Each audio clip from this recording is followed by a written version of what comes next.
Madame, Monsieur, bonjour et très heureux de vous retrouver dans cette édition. Voici le sommaire. Après Abomey-Calavi, la cité résidentielle va bientôt prendre corps dans la ville de Parakou. Les travaux de construction des 250 logements sociaux et économiques prévus dans cette ville vont démarrer bientôt. Nous continuons par faire l'état des lieux de l'expérience des logements sociaux au Bénin dans le rang des populations de la cité des Koubourou.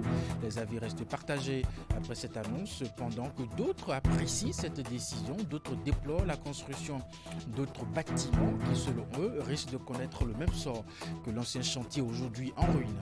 Ensuite, la réforme de réorganisation du secteur de l'essence de contrebande, communément appelé Payor, entre dans sa phase active. C'est à travers la mise en service des mini-stations implantées. Sur le sujet, nous allons partager avec vous l'avis de l'économiste Aimé Dadéan. Il préconise une gestion des mini-stations ouvertes aux acteurs pétroliers formels, aux grands contrebandiers du Payor. Et puis enfin, le Libéria s'apprête à ouvrir une nouvelle page de son histoire politique et démocratique. Les citoyens libériens votent mardi prochain pour choisir entre Georges Weah, candidat à sa propre succession, et Joseph Boakai, ancien Premier ministre. Quel regard les jeunes et les femmes portent-ils sur la gouvernance du président sortant et quelles sont les attentes vis-à-vis du prochain président de la République du Libéria? On va le savoir grâce à notre équipe sur place au Libéria. Et voilà pour le sommet de cette édition. À nouveau bonjour et bienvenue si vous nous rejoignez direction Libéria pour retrouver justement Elvis Tonoukou et Idrissou Boukari. Le Libéria s'apprête à ouvrir une nouvelle page de son histoire politique et démocratique. L'actuel président de la République met en jeu son fauteuil présidentiel après 6 ans de gouvernance. Les citoyens libériens votent mardi prochain, ce mardi donc, pour choisir entre Georges Weah, candidat à sa propre succession, et Joseph Boakai, ancien Premier ministre. Quel regard les jeunes et les femmes portent-ils sur la gouvernance du président sortant et quelles sont leurs attentes vis-à-vis du prochain président de la République de Libéria? On va le savoir avec Idrissou Boukari, Elvis Tonoukou. La campagne électorale ouverte le 24 octobre 2023 pour le compte du second tour de l'élection présidentielle au Libéria prend fin ce dimanche 12 novembre 2023. Au cœur des promesses des deux candidats retenus au premier tour, la lutte contre la corruption, le renforcement de la sécurité et la promotion de l'état de droit pour un pays qui a connu la guerre civile pendant plusieurs années. Les jeunes qui constituent 70% de la population retiennent aussi les attentions, comme ce fut le cas il y a 6 ans avec les mêmes candidats arrivés au second tour. Dans la mise en œuvre de sa politique en faveur de la jeunesse libérienne qu'il a portée au pouvoir en 2017, le président sortant est noté selon ce que l'on attendait de lui. Pour ma part, ce que le président a réalisé pendant les 5 précédentes années fait que les choses se passent bien. Nous n'avons pas rencontré de problème de stabilité majeur comme c'était le cas lors du passage de ceux qui l'ont précédé, et ça c'est une bonne chose. Je préfère Joseph Boakai pour plusieurs raisons, dont la première est l'agriculture. Le domaine de l'agriculture fait face à de sérieux problèmes, de même que l'économie et bien d'autres domaines. C'est pour cette raison que je veux voter pour Joseph Boakai, afin qu'il soit le prochain président. Les jeunes, mais aussi les femmes, très souvent au premier rang des mobilisations en période électorale.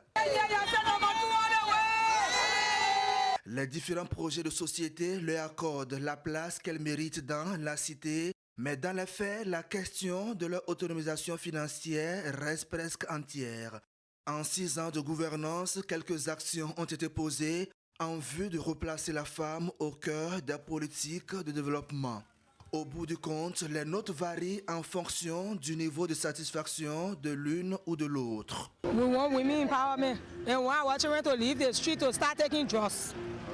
Now the thing I expect though, because of my disagreement with our government, they trust our children sporting plenty. And you see the development the president doing for us, especially the youth. You can see education now. Everybody going to school free. It's a big plus that the president has ever done for the nation. Since I was born, And my mother told me about Liberian presidents that have been coming. The president have been changed to Liberia. Le mandat 2023-2029 nourrit encore les espoirs chez les jeunes et les femmes. George Weah ou Joseph Boakai, les défis s'annoncent titanesques dans un pays où beaucoup ou presque tout reste à faire en matière de construction d'infrastructures routières. Le prochain président qui sera élu le 14 novembre est attendu sur des questions essentielles. My expectation, the president has spoken all for the future of our children, for better Liberia, and for more to come. Because he don't really talk, but he work with actions. So vote number 2. If you vote number 2, you make a wrong decision for Liberians. Thank you. Maybe individually I didn't see it, but for me I'm doing business so I can manage and God can bless me. So we are saying, I never voted anybody, I suffer. Tout comme la corruption, la sécurité et l'état de droit, la question de l'emploi des jeunes et l'autonomisation financière des femmes sont des préoccupations dont les candidats au fauteuil présidentiel sont appelés à tenir compte. La rupture ou la continuité, 2 471 617 électeurs décident dans les urnes mardi prochain. Nous restons toujours au Libéria après un premier tour très serré entre le président sortant, George Weah, et l'ancien Premier ministre Joseph Boakai. Une seconde manche est prévue pour ce mardi 14 novembre. Et comme le scrutin du 10 octobre, la commission de la CEDEAO suit le processus à travers ses observateurs déployés dans le pays. Ils ont eu une séance de briefing ce samedi en vue de préparer leur présence dans les bureaux de vote. Le point de la séance avec Idrissou Boukari. Elvis Tonouko. Le second tour de l'élection présidentielle au Libéria constitue un enjeu capital pour la commission de la CEDEAO. Sur autorisation de son président, le Dr Omar Alieu Touré, une équipe d'observateurs a été déployée dans le pays pour suivre le déroulement des différentes phases du scrutin du 14 novembre 2023. Cette séance de briefing est l'une des activités importantes de la mission d'observation électorale que dirige le professeur Ataïro Djega, ancien président de la commission électorale indépendante du Nigeria. I will only reiterate what has already been said, which is that as observers, we are not monitors. We are not to interfere with the process. We are supposed to keep our eyes and ears open to observe, to record what we have seen, to make reports so that that can be valuable input to the final report that will be prepared and submitted to the ECOWAS Commission. Le Libéria connaît une situation sécuritaire stable en cette période électorale, malgré quelques zones critiques indiquées aux observateurs au cours de cette rencontre. By the number you can see 2080. And then from 1 to 9. Le contexte politique, les enjeux de cette élection et l'attitude à adopter sur le terrain, tout a été clarifié à ces hommes et femmes aux profils et compétences divers. Les attentes du commissaire aux affaires politiques, paix et sécurité de la commission de la CEDEAO sont grandes.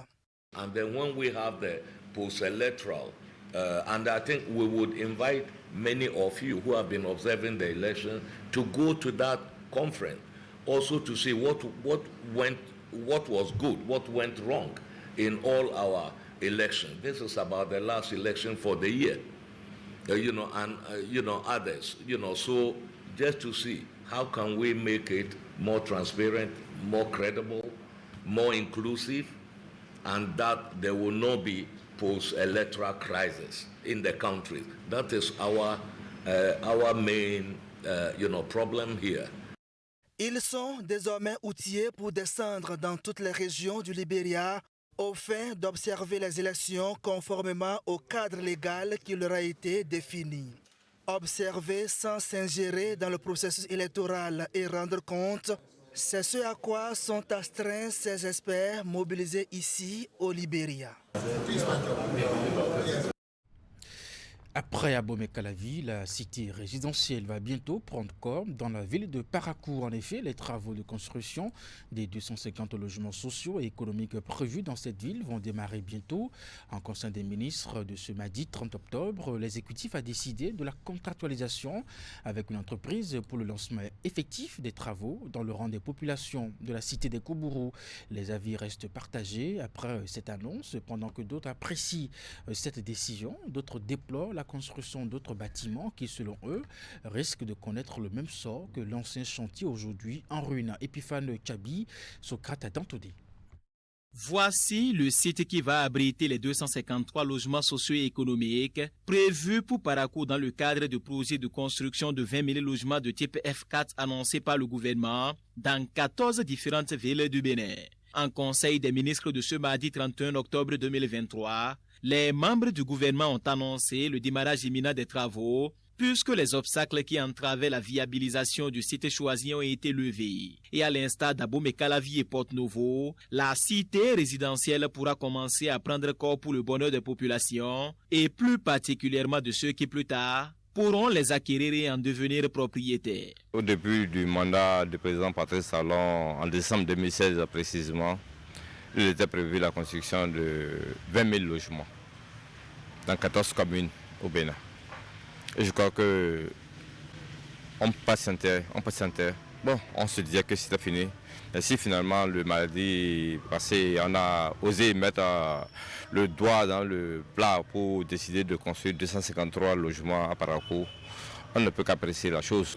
Moi, je vois que c'est une bonne chose. Lorsque moi j'ai appris la nouvelle, je vois que c'est une bonne chose. Le programme immobilier d'habitat social et économique est l'un des projets phares inscrits au programme d'action du gouvernement du président Patrice Talon. Cette initiative vise à relever le défi de l'accès de plus grand nombre à un logement décent, mais aussi à mieux encadrer les défaillances dans l'encadrement du foncier et de l'immobilier dans notre pays. Sauf que les populations de la cité des Koubourou ne perçoivent pas les choses de la même façon que l'exécutif, car pour elles, la construction de nouveaux logements pour la ville de Parakou implique une fois encore un investissement dans la réalisation d'un projet qu'elles estiment déjà réalisé, faisant ainsi allusion aux logements sociaux construits sous l'Ancien Régime.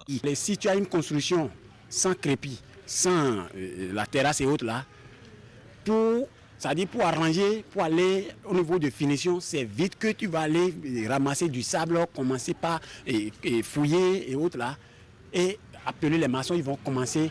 Ça a plus de dépenses que d'arranger ce qui est déjà debout et on va entretenir. De nouveaux logements sociaux et économiques pour la ville de Parakou, les populations dans leur ensemble épousent cette idée du gouvernement. Mais plusieurs parmi elles s'inquiètent des nouveaux efforts financiers qui seront consentis sur ce chantier. Adam Bachirou fait des propositions même si celles-ci semblent être un peu tardives. Alors que les anciens logements étaient déjà là, c'est une propriété de l'État béninois.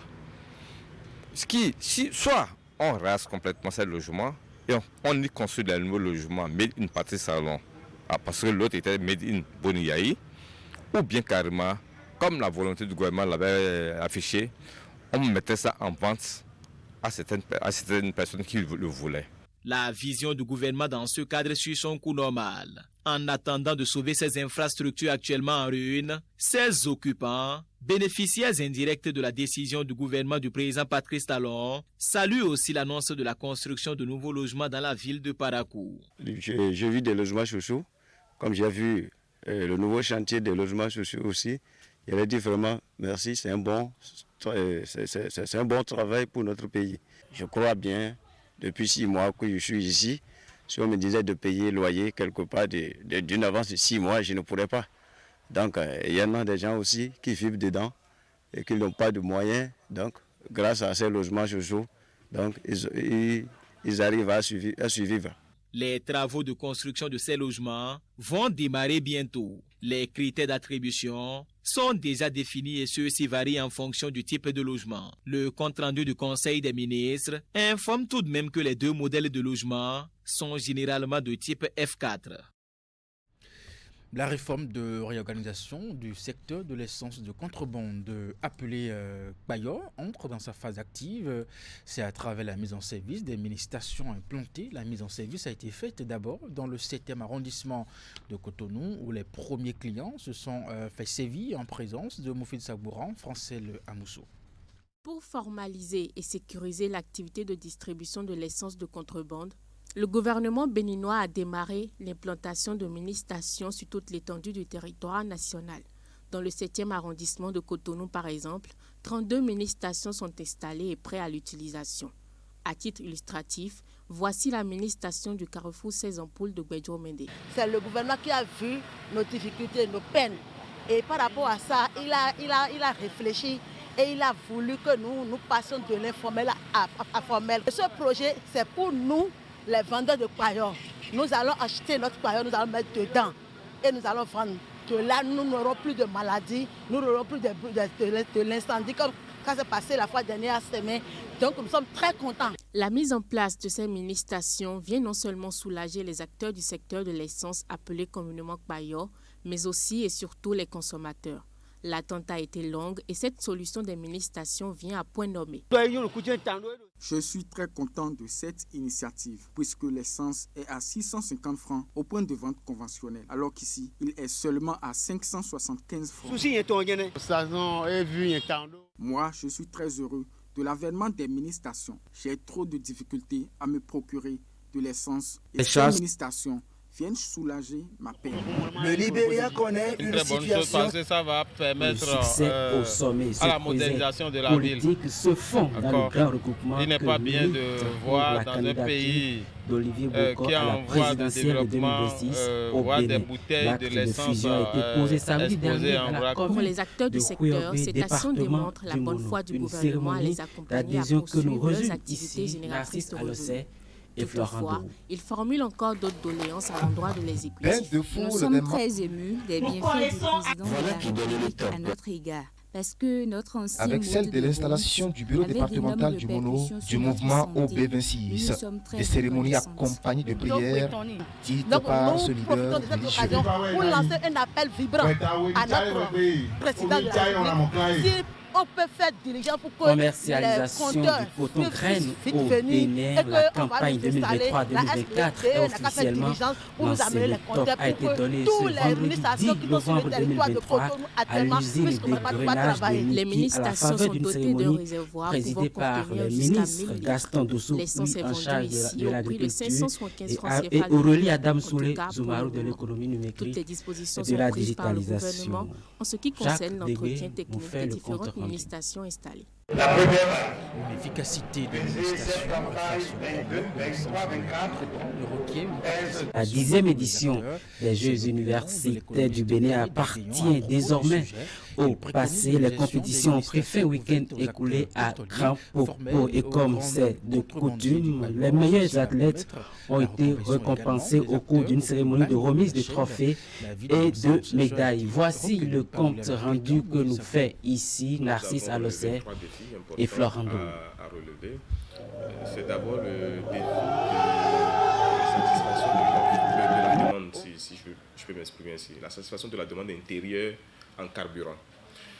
On a constaté à travers des études que cette demande intérieure en carburant est satisfaite seulement à 15% par les stations-service officielles, c'est-à-dire les stations-service formelles.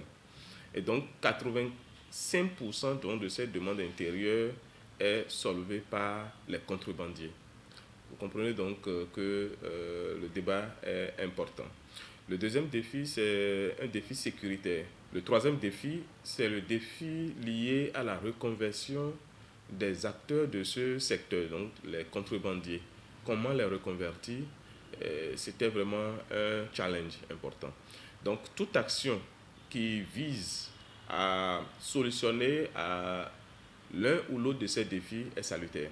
Si les contrebandiers sont associés à cette politique d'installation de mini-stations, on peut donc comprendre que ces mini-stations sont de nature à les reconvertir. Donc ils passent donc du titre de contrebandier au titre de pompiste, ce qui devient un peu plus sécurisant par rapport donc au fait qu'ils vendent l'essence à la volée.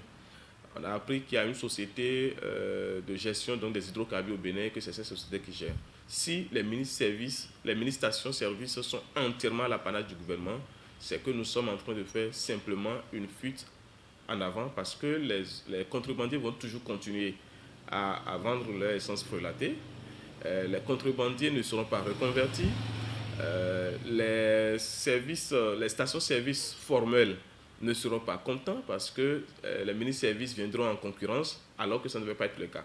Donc une action qui permettrait de régler les 3 défis que nous venons de citer si haut serait une action qui prend en compte donc les aspirations et des stations-service formelles qui existent, donc des opérateurs économiques dans ce domaine, et des contrebandiers, donc tous ceux-là qui vendent de l'essence frelatée devaient être associés à ces actions, et également des populations, parce que les mini-stations sont installées devant des maisons, devant des points, donc il faut une action hautement participative pour atteindre donc les résultats escomptés.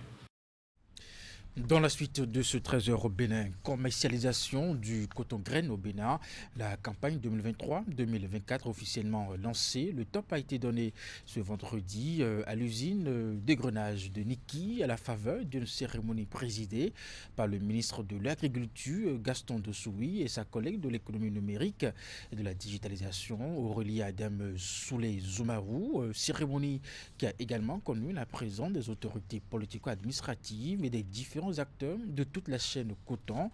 Principale information à retenir, les prévisions en termes de production pour le compte de cette campagne sont baissières. Reportage de Jacques Degbé, Socrate à Dantoudi. La première pesée, cette campagne 23-24 pèse 290 kg. Un premier pesé évalué à 290 kg. Voilà qui donne le top de cette campagne 2023-2024. Et une campagne au cours de laquelle seulement 550 000 tonnes de production sont attendues. Un nombre très loin du rendement de la campagne écoulée, qui était de 705 000 tonnes et des standards affichés ces dernières années en matière de production cotonnière par le Bénin sur le continent. Vous conviendrez donc avec moi qu'en ma qualité de ministre en charge de l'agriculture, je ne puisse me satisfaire une fois de plus d'une nouvelle contre-performance que nous enregistrons dans cet espoir porteur de l'espérance de tout un peuple. En fin de campagne 22-23, une nouvelle espèce de jacide très agressive est apparue sur le cotonnier et à tous les stades de son développement. Elle a causé d'importants ravages sur le cotonnier. Il convient de signaler la pluviométrie capricieuse qui a caractérisé la campagne 23-24. Cette chute n'entrave cependant rien la dynamique imprimée à la filière coton depuis l'arrivée au pouvoir du président Patrice Talon, rassure le ministre de l'Agriculture. Les marchés autogérés sont ainsi ouverts, les usines d'égrenage vont tourner à plein temps dans tout le bassin cotonnier et chaque maillon de la chaîne est appelé à jouer sa partition. La production attendue au titre de la campagne 2023-2024 est estimée à environ 550 000 tonnes, largement en deçà des capacités d'égrenage de 832 000 tonnes 500. En conséquence, nous devrions concentrer tous nos efforts autour des activités de récolte et de commercialisation en vue de sécuriser et de sauvegarder davantage la qualité de la production. Quant au prix d'achat du coton-graine au coton-culteur, ils n'ont presque pas changé, et ceci malgré une conjoncture internationale difficile. Prix d'achat du coton-graine conventionnel premier choix aux producteurs, 300 francs CFA par kilo. Prix d'achat du coton-graine conventionnel premier choix par les graineurs, 318 francs CFA par kilo. Prix d'achat du coton-graine conventionnel deuxième choix aux producteurs, 250 francs CFA par kilo. Pour faciliter les opérations de récolte, l'interprofession a accordé une avance sur les fonds coton d'un montant de 3 180 millions de francs CFA et une avance de 400 millions sur les frais de marché, des montants à débloquer dès la semaine prochaine. Et pour finir cette édition, la 10e édition des Jeux universitaires du Bénin appartient désormais au passé. Les compétitions ont pris fin ce week-end à Grand Popo, dans le département du Mono. Et comme c'est de coutume, les meilleurs athlètes ont été récompensés au cours d'une cérémonie de remise de trophées et de médailles. Voici le résumé de cette édition 2023 des Jeux universitaires avec Narcissa Lossé, Florent Dou.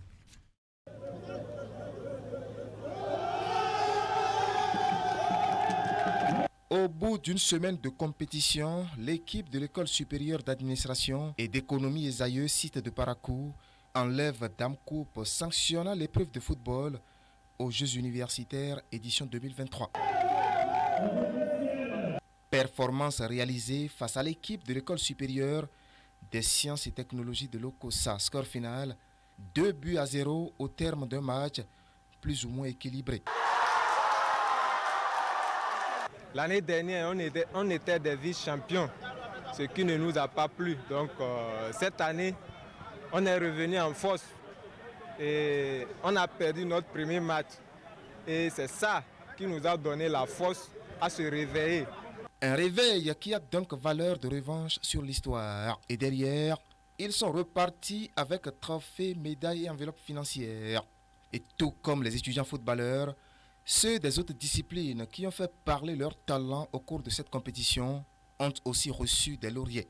Et sous le regard admiratif d'un public venu nombreux, les initiateurs se félicitent de l'organisation de cette messe du sport universitaire. Ce n'était pas aucune organisation qui n'a gagné d'avance. Au cours des 7 jours qu'ont duré la compétition, nous avons eu des jeux vraiment totalement sains et il n'y a pas eu d'incidents pouvant entacher l'organisation. Satisfaction autour de cette initiative qui se veut un terreau favorable pour l'éclosion des athlètes béninois. Cette année, nombre de talents ont encore tapé dans les yeux d'observateurs bien avertis du monde des sports au Bénin. Mais techniquement, on parle encore des paliers à franchir. Il y a encore du travail. Il sera de plus en plus intéressant quand on aura les résultats des programmes qui ont été faits à la base, qui arriveront au niveau universitaire. On verra une qualité encore supérieure et j'ai hâte de voir des sportifs de haut niveau sortir de ces championnats universitaires, de ces Jeux universitaires. La 10e édition des Jeux universitaires a ainsi vécu avec un nouveau pas fait vers le rêve de retour du sport de laboratoire au Bénin. Un exemple qui fait déjà des émules au-delà de nos frontières. Parce que la façon dont nous l'organisons au Bénin attire déjà la sous-région, même à l'international. Beaucoup de pays ont manifesté la volonté l'année prochaine d'être avec le Bénin, ne serait-ce que pour jouer les matchs d'exhibition. Je crois que ce que nous faisons fait déjà tâche d'huile et on doit continuer dans ce sens afin d'impacter plus. Au total, 37 entités universitaires, aussi bien du public que du privé, ont été de cette fête organisée dans la cité balnéaire de Grand Popo. Aux côtés de l'athlétisme, 3 sports collectifs ont été inscrits au programme cette année. Il s'agit du basketball masculin et féminin, du handball masculin et féminin et le football masculin. Et c'est bien la fin de cette édition. Merci de l'avoir suivi, mesdames, messieurs. Merci aussi de votre fidélité au programme de Canal 3 Télévision. À 16h, votre bulletin d'information, 19h30, la grande édition de la soirée. Portez-vous bien et à très bientôt.